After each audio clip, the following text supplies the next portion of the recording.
Steve Irwin is now floating in the Southern Ocean, completely blind, without power to the navigation systems, engines, or steering.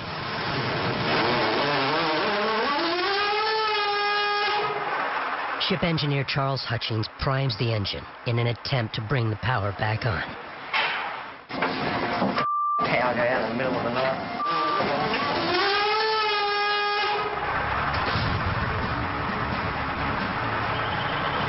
After several attempts, the ship's generator finally starts up.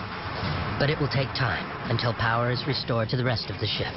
We've got power. I'm just going to pop back up to the bridge and check the nav gear, make sure everything's sort of running the way it should be. The ship's navigation equipment is still offline and will need time to reboot. Radar's running. Both radars running. All comms are running. Satellite phone's back up and running.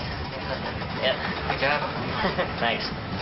Power has been restored. We're needing to steer by GPS for the time being. We lost power to the gyro, and it'll take a while for the gyro compasses to settle down, so we need to steer by hand.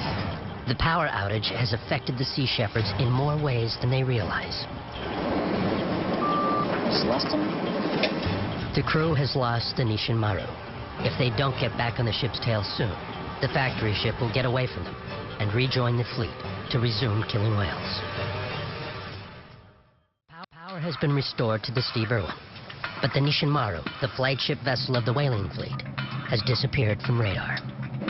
I think we should stay here for a while and see what happens. Myself, I mean.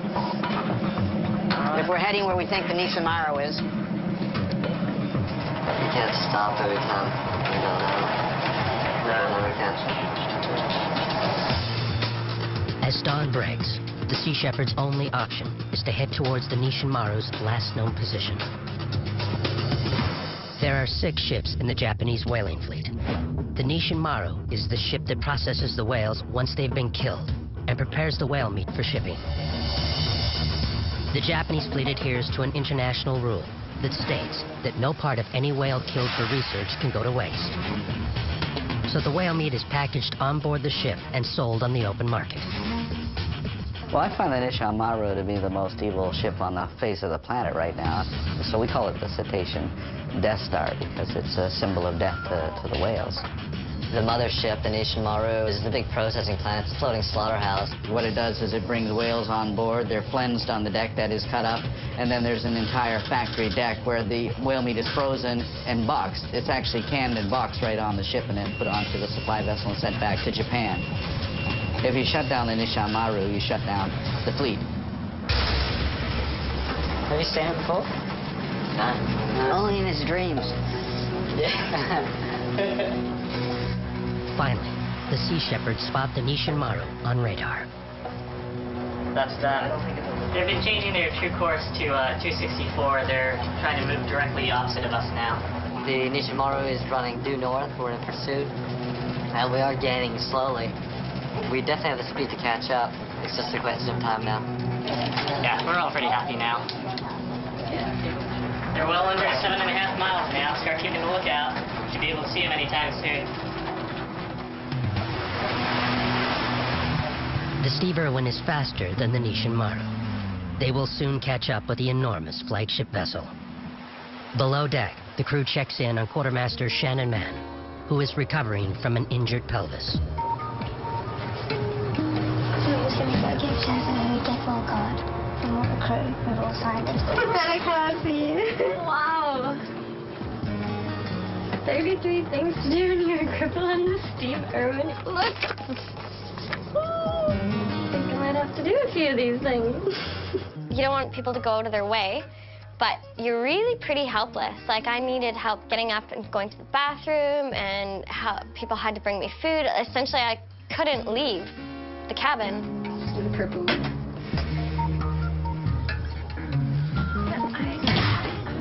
Oh. Shannon's going very well. I'd like to see her more mobile at the moment than she is. When do you think you're going to be able to get up? Because you've been allowed to get up according to how your pain is and to start to pass your weight bear. Yeah, I did get up today, just from here to the heads.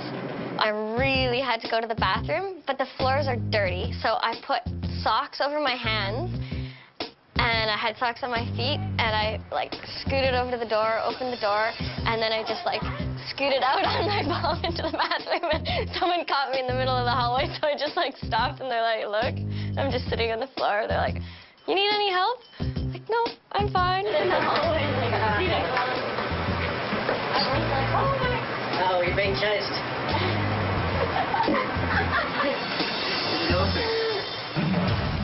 After 3 months at sea, the Steve Irwin is now only a few miles away from the Nissin Maru and is nearly within striking distance. 4 hours ago, we were sort of 3.5 miles out. We're just steadily gaining. For the past 4 or 5 hours, we've actually been right on the tail of the Nissin Maru. It took us about 12 hours to catch up, but we're now less than a mile away. The captain's instructed us to keep about 0.7 miles off. And wait until daybreak, so we'll launch our attack at dawn. Engaging the factory ship will be no easy task. The massive ship is too large for the delta boat or prop fowlers to be effective. So in order to get the butyric acid and cellulose powder onto the decks of the Nissin Maru, the Sea Shepherds must engage in a dangerous ship-to-ship battle. This would be a ship-to-ship attack, no different than sort of the naval battles that you'd come to expect from real pirates back in the 17th century. It's a very, very difficult thing maneuvering big ships so that you don't actually hit each other. You can see it through the breath now. It's morning, and excitement is building among the crew as they anticipate engaging the Nissin Maru mothership at long last. We've gone days and days just in the open ocean. It's sort of the culmination of everything we've prepared for. Hey, it's time to start throwing, man. All right.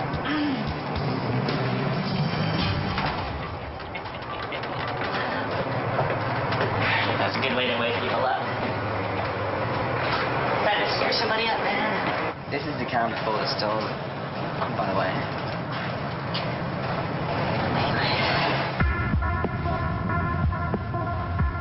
She's running like hell, and she's separate from the killer ships. So at the moment, there's no way they can kill. It's just an able thing. Pure and simple. This is what we've been working so hard for months and months, so it's a good feeling. Everyone is in high spirits. Makes you feel like you're doing your job, and you can see it running. I mean, as long as it's not whaling. Nissin Maru caused so much destruction and pain and suffering to so many great whales over the years. To me, I can't see anything more important than what we're doing out here. It's surreal, because now you're finally seeing the target that you've been dreaming about for the past 3.5 months, and there it is. We're doing what we came for at last. The Steve Irwin is fast approaching its ultimate target, the Nissin Maru factory ship. No idea what they're thinking. Thinking about going home to Japan. That's what we hope they're thinking. The Sea Shepherds plan on engaging their enemy in a dangerous ship-to-ship battle. That ship stands for everything I hate. It stands for killing innocent animals in a world where it doesn't belong anymore. I hate that ship. Injured crew member Shannon Mann endures a lot of pain to make her way to the bridge to watch the confrontation. I never see the action. I don't see too much from the floor of the cabin.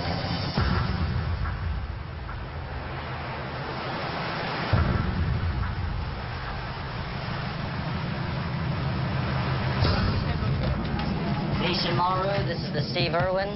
We strongly advise that you leave these waters immediately. You're in a whale sanctuary. We are going to treat you no differently than illegal poachers. We are not here to protest. We are here to enforce international conservation law. Leave these waters immediately.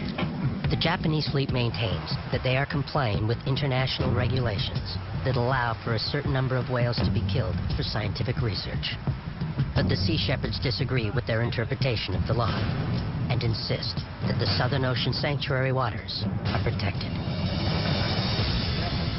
With no response from the Japanese whalers, the Steve Irwin moves forward with their plans to engage.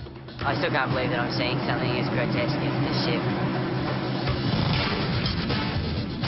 The Sea Shepherds have been preparing for this confrontation for months. Now it's time to put the captain's plan into action. We can move in and, spray their decks with butyric acid. give them a hard time and then just keep chasing them. I don't think they're going to be loading any whales while we're around. They're just going to keep running and running.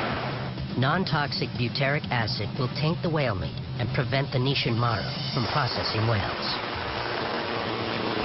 We have about 20 liters of butyric acid in 33 milliliter bottles. It's probably the most foul-smelling substance ever created. We also have basically like flour bombs. We have them in little paper bags, so it's very, very slippery when wet. The good thing about that stuff is the more you wash it, the more slippery it becomes, and it will take a long time for them to wash that stuff off the deck. So, it's a good little tactic there. Well, I was thinking if you make a couple of passes... Well, I don't want to make a couple of passes. You're going to have to do it on the first cast because we might not get a second opportunity. Time to get them ready. We're picking up, guys. It's not going to be long. So is it throw whenever we're close enough to do it? Yeah. Yep. Okay. Paul wants you two up on the bow. Just grab 2 bottles each. And, do not drop them. And do not drop them.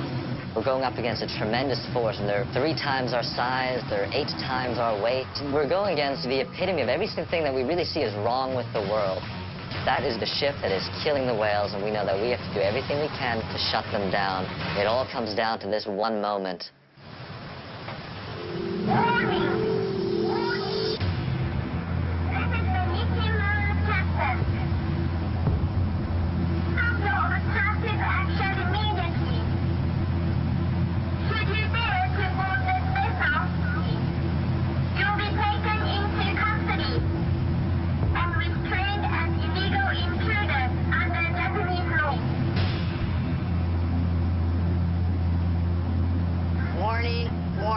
Warning. Quit poaching whales and go back to Japan. Over.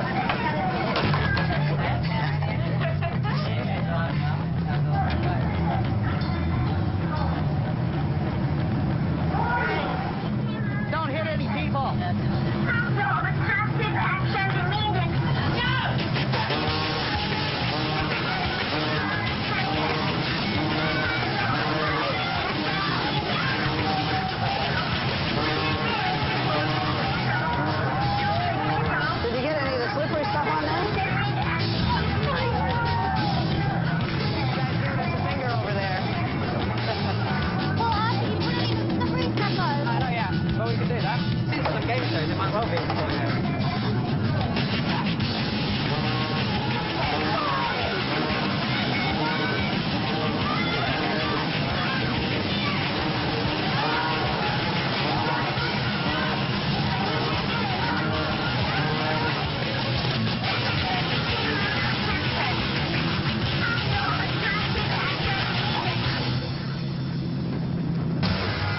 The crew is successful in their assault, landing nearly all of their throws on the Nissin's deck, while the Japanese do nothing more than film the confrontation. Well, we're going to take a rest for these guys on the helm, and they're not going anywhere. We went in close for a bit of festivities and covered their deck with butyric butter acid, smelly butter, rancid butter, and, you know, let them know we were around.